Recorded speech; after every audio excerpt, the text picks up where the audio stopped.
Hello and welcome to Films Apart. Today we're trying something different. We're doing a little micropod or a microcast. Ooh, exciting. Yeah. What are we calling it? Pod or cast? Micropod? Microcast?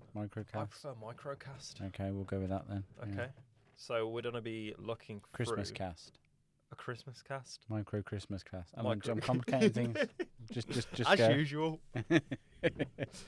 So we're going to look through Josh Lesmy, a journalist, I suppose, at Fort Catalog. I don't know why I question his credentials, but a debatable journalist. I am not a fan of his work. With his 8 most debatable Christmas movies. Oh, okay, go on. So, at number 1, we have Die Hard. Yeah, people do debate that quite a lot. I agree that is a debatable Christmas movie. His journalism is clearly... It holds up here. So far. I would argue that it is a Christmas movie. I would agree that it is a Christmas movie. And it annoys me when people say that it's not, because they're just being stupid. But I think there's lots of things that you can buy nowadays. This is marketed as a Christmas movie, isn't it? You get there's like a 12 Days to Christmas where Hans Gruber is sort of slowly falling to the ground. Oh, that's great. I'm sure it's something like that. That sounds like it's a thing, and if not, it should be made. So, number 2, we have Batman Returns. Oh, is that a debatable Christmas movie? I've not seen it. I've not seen any of the original Batman films. You should watch them if you want to. Okay, I'll think about it. I haven't watched it for years and years and years, so I couldn't even disagree with him on this. It might be a debatable Christmas movie. Which one is this? This is the one with the penguin. This is the one with where Danny DeVito is penguin. Yeah. Okay. That's what I remember of it. I remember liking it. They were quite dark, those early Batman films. Tim Burton, aren't they? I suppose I was quite young when they came out. I suppose another digits. Tim Burton film that's on this list, Edward Scissorhands. Yeah. I wouldn't say that it's a Christmas film. It doesn't feel like a Christmas film, other than the fact that there's ice sculptures. Yeah, I think it takes place all throughout the year, doesn't it? It's just parts of it are set at Christmas. I don't think that should count. Which is similar to another one on here, which is the Harry Potter series. Every single Harry Potter films at Christmas. Just because of they take place over a year, and some of them have Christmas scenes in, which I don't think's a good enough reason to call them Christmas films. I mean, I'm not really a big fan of Harry Potter, so I don't think they should be on any lists. No? What about lists of films that are overrated and you shouldn't watch? Well, no, I don't want them, advertised in any way, shape or form. Okay. No, I'm only joking. I'm not that bothered by it, but I couldn't care either way. But no, I wouldn't know. I've seen the first one. I've seen a bit of the second one. Yeah. And I remember something underwater in maybe I think that's the fourth one. Fourth one? Yeah. And that's all I remember. They get better as they go on. I think the first few are children's films. Yeah. Because of it's all... Children, yeah. Yeah. As they get on, they get a bit better. Less children. Yeah, as they grow up a bit. Yeah. Yeah.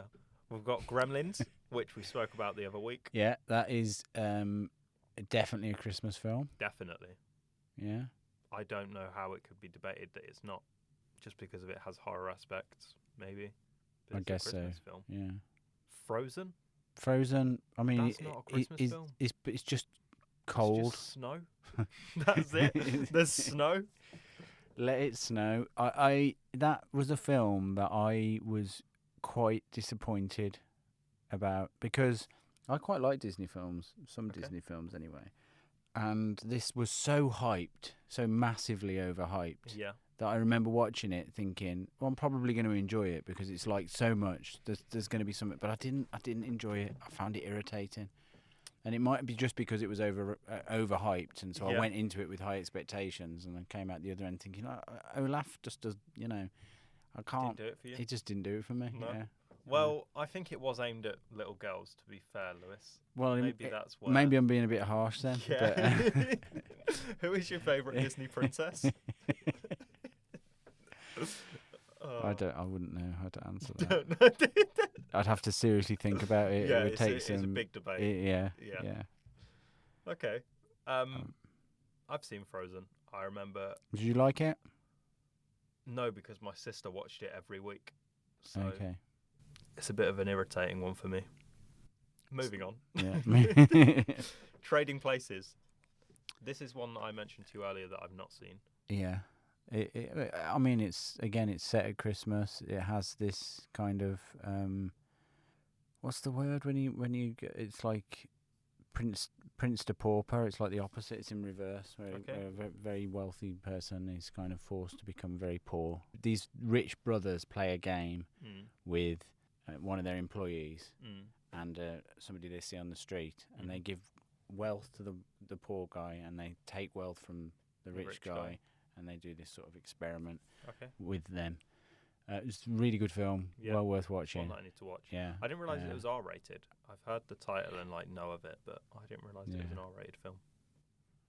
And I didn't really. I think there's a little there's a bit of swearing in it, bit of nudity. I can't watch that then. Yeah, I can't stand potty mouths.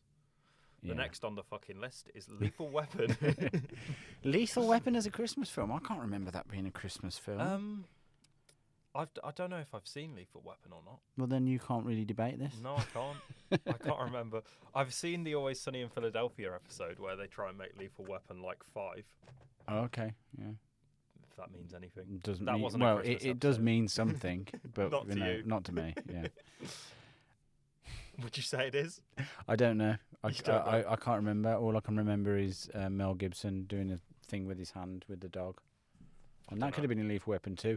I can remember having Lethal Weapon 2 on VHS and watching that quite a few times, but I can't remember the first one so much for some reason. It's weird. It's like Rocky 4 as well.